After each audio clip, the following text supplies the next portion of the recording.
حالات کی وجہ سے اگر ہمارے اندر واقعات گناہوں سے نفرت پیدا ہو جاتی ہے، دوری پیدا ہو جاتی ہے، ہمارا آپس میں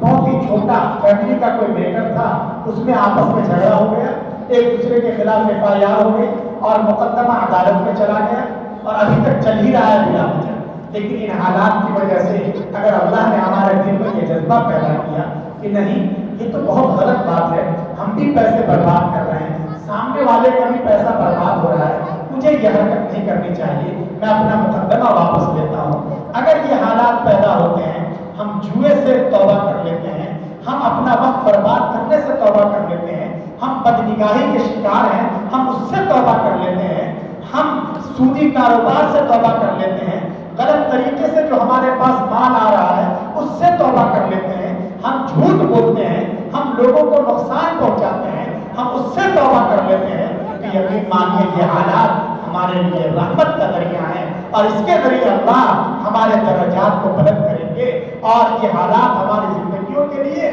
بہار ثابت ہوں گے۔ لیکن اگر اتنے حالات آتے ہیں اور ہمارے دل میں انابت کی کیفیت نہیں پیدا ہوتی، اللہ کا ڈر نہیں پیدا ہوتا، جیسے پہلے غفلت کی زندگی تھی ابھی بھی وہی غفلت والی زندگی ہے، پہلے بھی فجر کی نماز چھوٹ جایا کرتی تھی ابھی بھی چھوٹ جاتی ہے، پہلے بھی کاروبار شک اور شبے والا تھا اور ابھی بھی وہی ہے، پہلے بھی ہم گناہوں پر قائم تھے، ہمیں معلوم ہے کہ جس وقت ہمارے دادا جان کا انتقال ہوا ہمارے دادا کی ساری پراپرٹی، ان کی دکان، ان کا کیش ہمارے چچا نے اور ابا نے آپس میں تقسیم کر لیا تھا، حالانکہ اس میں ہماری پھوپھیوں کا حق تھا، ہماری بہنوں کا حق تھا، لیکن ان پھوپھیوں کو آج تک ان کا حق نہیں دیا گیا اور ہمیں معلوم ہے کہ اس دکان میں ہماری پھوپھی کا حق ہے۔ ان حالات کے باوجود اگر ہم اپنی پھوپھی کو، ان کے بچوں کو بلا کر ان کا حق نہیں دیتے ہیں اور حرام طریقے سے لقمہ ہم اپنے پیٹ میں انڈیل رہے ہیں تو یہ اس بات کی دلیل ہے کہ یہ حالات ہمارے لیے اللہ کی طرف سے عذاب ہے، گرفت ہے اور سزا کے طور پر یہ حالات ہمارے اوپر مسلط کیے گئے۔ اس لیے ہمیں جائزہ لینا چاہیے ہم کیا کر رہے ہیں، ہم اپنی زندگی کا محاسبہ کیوں نہیں کرتے۔ قرآن کریم کہہ رہا ہے فَبِمَا كَسَبَتْ أَيْدِيكُمْ، یاد رکھو یہ سارے حالات، یہ ساری پریشانیاں تمہاری اپنی بدعمالیوں کے نتیجے میں۔ ہم دوسروں کے حق کی طرف توجہ نہیں دیتے، کسی کا قرض لے رکھا ہے، اللہ نے ہمیں وسعت دی ہے پھر بھی ٹال مٹول کر رہے ہیں، ادائیگی کی کوئی فکر نہیں ہے، کسی کا حق دبا رکھا ہے، حق کی ادائیگی کی فکر نہیں ہو رہی ہے۔ اس لیے ان حالات سے ہمیں سبق لینا ہے، رجوع اللہ کی توفیق ہمیں ہونی چاہیے، ہمیں ہر ایک حق ادا کرنا ہے۔ تو بہرحال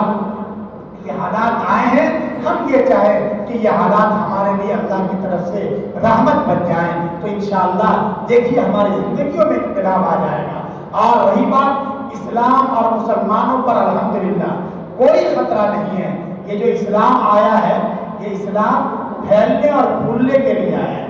اسلام اس لیے آیا ہے کہ ایک وقت ایسا آئے گا جب اس دھرتی پر اس آکاش کے نیچے صرف اور صرف مسلمان کا گزارا ہو سکے گا،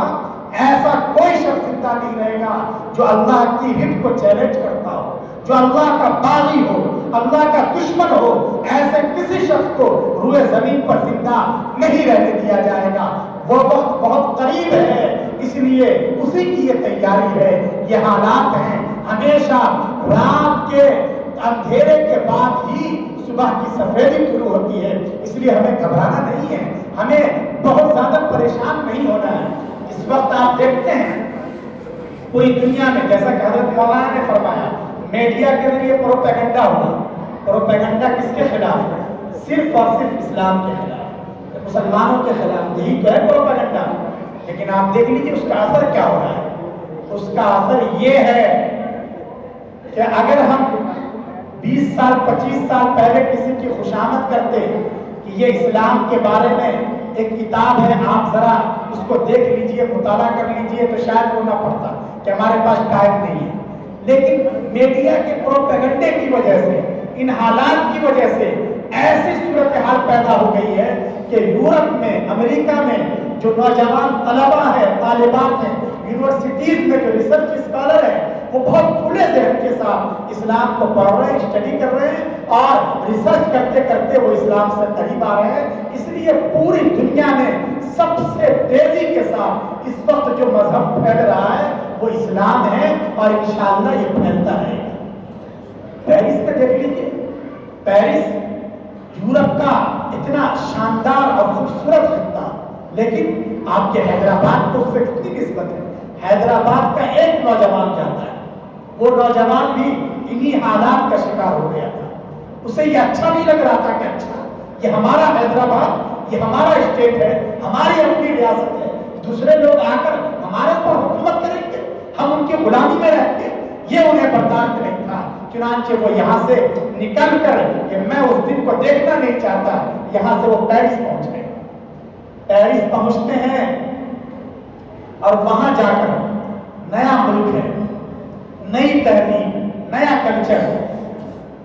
دنیا بھر کی ساری زبانیں وہ سیکھ لیتے ہیں، قرآن کریم کا مطالعہ کرتے ہیں، دیکھتے ہیں کہ یورپ میں سب کچھ ہے، ان کے پاس پیسہ ہے، ان کے پاس سورسز ہیں، ان کے پاس نئی روشنی ہے، نیا تمدن ہے، نئی تہذیب ہے، سب کچھ ہے، لیکن صحیح معنوں میں یہ اسلام کی حقیقی روشنی سے اور دنیا کی سب سے بڑی سچائی سے معلوم ہے۔ چنانچہ وہ اسی پر محنت کرتے ہیں۔ اس نوجوان جوانی میں وہ گئے تھے اور 2002 میں ان کا انتقال ہوا۔ آپ حضرات نام شاید جانتے ہوں گے، ڈاکٹر حمید اللہ صاحب، سنا ہوگا نا نام، حیدرآباد کے ہی رہنے والے تھے۔ وہ وہاں گئے اور صرف پیرس میں تنہا ڈاکٹر حمید اللہ صاحب کے ہاتھ پر،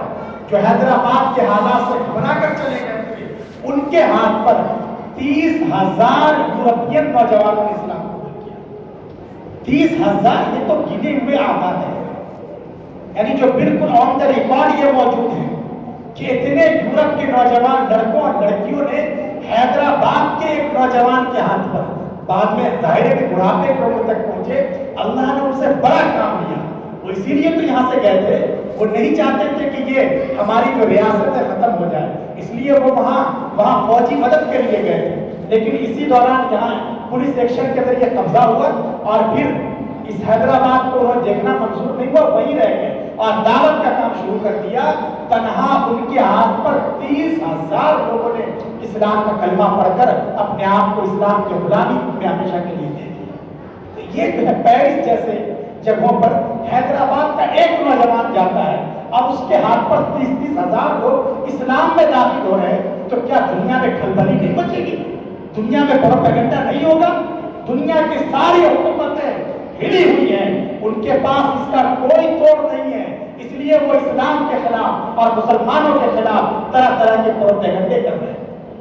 آپ امریکہ کے نیوز پیپرز کو دیکھ لیجئے، وہاں کے حالات کا تجزیہ کر لیجئے، وہاں بھی لوگ اگر کسی مذہب کو اپنا رہے ہیں تو وہ صرف اور صرف دین اسلام ہے۔ اس لیے وہاں باضابطہ ایک کمیٹی بنائی گئی، انکوائری کمیٹی، جس کے 5 ممبران تھے، یہ 15 اس کے جو ہیں 15 ممبر تھے، یہ دیکھنے کے لیے کہ لوگ اسلامی کے قریب کیوں جاتے ہیں، کسی اور مذہب کو کیوں نہیں قبول کرتے۔ دنیا میں اور بھی بہت سارے مذاہب ہیں، لیکن آپ کو تعجب ہوگا کہ 3 مہینے میں انہیں رپورٹ دینی تھی، اس کمیٹی نے 3 مہینے میں ابھی اپنی رپورٹ نہیں دی تھی، لیکن جب اس کمیٹی کے لوگوں نے خود ہی اسلام کو پڑھا اور دیکھا، نوجوانوں سے ملے کہ تم نے اسی مذہب کو کیوں قبول کیا ہے۔ اللہ بڑا بے نیاز ہے، اللہ جسے چاہتا ہے ہدایت دیتا ہے۔ اس کمیٹی نے اپنی فائنل رپورٹ پیش کرنے سے پہلے اس کے 15 میں سے 14 افراد نے اسلام قبول کر لیا۔ اسلام میں اللہ نے کشش رکھی ہے، دنیا کے پاس اس کا کوئی توڑ نہیں ہے۔ دنیا کی ساری طاقت، ساری لابیاں، سارے فورسز سب بیکار ہیں اور اسلام کے قدم کو یہ نہیں روک سکتی۔ پیارے آقا صلی اللہ علیہ وسلم نے جو پیشین گوئی فرمائی ہے، یاد رکھیے صرف ہندوستان نہیں بلکہ پوری دنیا میں فیوچر اسلام کا ہے، مسلمانوں کا ہے، اللہ کے نام لیواؤں کا ہے، لیکن اس سے پہلے یہ حالات آ رہے ہیں، ہمیں ہلانے کے لیے یہ حالات آ رہے ہیں۔ اس لیے یاد رکھیے اسلام پر کوئی خطرہ نہیں ہے، لیکن ہمیں جو خواب غفلت سے بیدار کیا جا رہا ہے، ہمیں اپنے آپ کا جائزہ لینا چاہیے۔ وَإِن تَتَوَلَّوْا يَسْتَبْدِلْ قَوْمًا غَيْرَكُمْ۔ یاد رکھو قرآن کریم نے کہا کہ اگر تم نہیں بدلے، اگر تم نے اسلام کے تقاضوں کو پورا نہیں کیا تو اسلام کو گرم خون کی ضرورت ہے۔ اسلام کے شجر کی آبیاری کے لیے اللہ کچھ ایسی قوم کو لائیں گے، یورپ سے لے آئیں گے، اللہ یہی کہ ہندوؤں کو اسلام کی دولت سے نواز دیں گے، وہ اٹھیں گے اور اللہ کے دین کا پرچم لہرائیں گے اور وہ تمہاری طرح نہیں ہوں گے۔ اس لیے ہمیں اپنے آپ کے اعمال کا جائزہ لینا چاہیے۔ یہ آیت جب نازل ہوئی تو صحابہ نے پوچھا کہ یا رسول اللہ،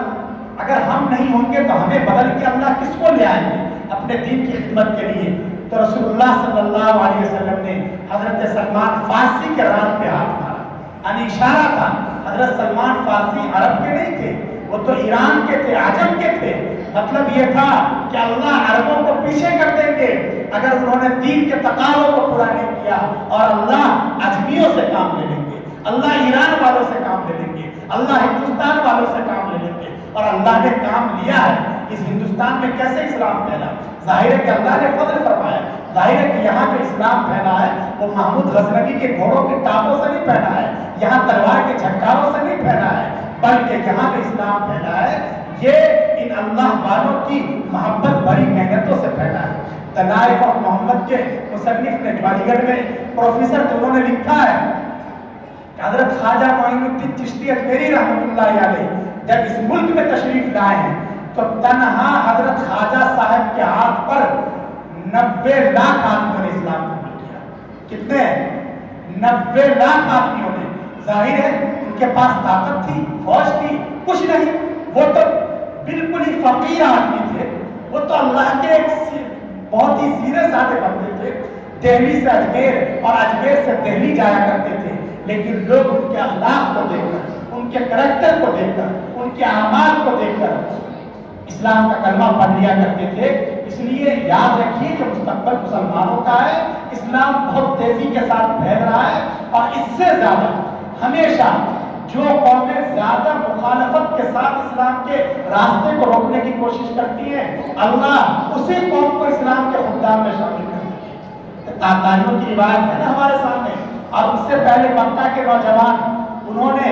اسلام کے خلاف مہا لڑائی کی، انہوں نے یہ سوچا کہ ہم تو مسلمانوں کو ختم کر دیں گے، انہوں نے ہجرت کی رات میں یہ سوچا کہ آج تو ہم ایک ساتھ مل کر رسول اکرم صلی اللہ علیہ وسلم پہ حملہ کر کے اسلام کا تذکیہ ہی ختم کر دیں گے، لیکن اللہ نے انہی نوجوانوں کو اسلام کا پاسبان بنا دیا، انہی میں خالد ابن ولید پیدا ہوئے، انہی میں عمرو ابن عاص پیدا ہوئے۔ یہ سب وہ تھے کہ اسلام کی مخالفت میں اس سے زیادہ بڑھے ہوئے تھے جتنے بڑھے ہوئے آج کل کے کچھ نوجوان ہیں جو ہمارے درمیان مشہور ہیں، لیکن اللہ نے انہی کو اسلام کا خادم بنا دیا۔ یہ تو اللہ بڑا بے نیاز ہے، اللہ کسی کا محتاج نہیں ہے۔ یورپ اور امریکہ میں جہاں اسلام کے خلاف پروپیگنڈا ہوا، اب وہی اسلام کی خدمت کے لیے آگے بڑھ رہے ہیں۔ آپ چلے جائیے لندن میں، آپ چلے جائیے دوسرے ملکوں میں، ہم نے افریقی ملکوں میں دیکھا کہ کئی کئی بڑے بڑے چرچ وہ خالی ہو گئے اور وہاں اللہ کی تکبیر اور اللہ اکبر کی صدا بلند ہو رہی ہے، وہاں سے اسلام عام ہو رہا ہے اور لوگ اسلام میں داخل ہو رہے ہیں۔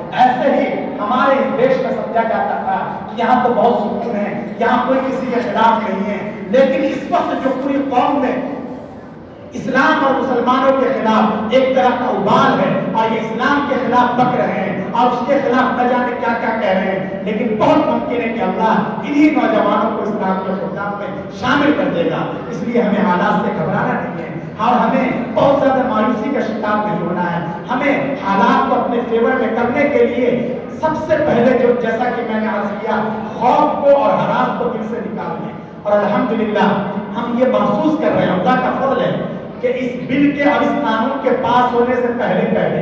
ہم وہاں اپنے علاقوں میں دیکھ رہے ہیں نوجوانوں میں جو خوف کی کیفیت تھی، ہماری ماں اور بہنوں میں تصور نہیں تھا، لیکن الحمدللہ اس قانون کے بن جانے کے بعد نوجوان بھی راستے پر ہیں اور انہیں ان کے دل میں اب اس طرح کا خوف نہیں ہے۔ مائیں اور بہنیں یہ تسلسل کے ساتھ یہ باہر بیٹھی ہوئی ہیں، اپنا سارا آرام اور اپنی راحت انہوں نے قربان کر رکھی ہے، یہ بہت اچھی علامت ہے۔ یقیناً ہمیں اس طرح بھی اپنے حقوق کے لیے جدوجہد کرنا ہے، چونکہ ایک جمہوری ملک ہے، یہاں ڈیموکریسی ہے،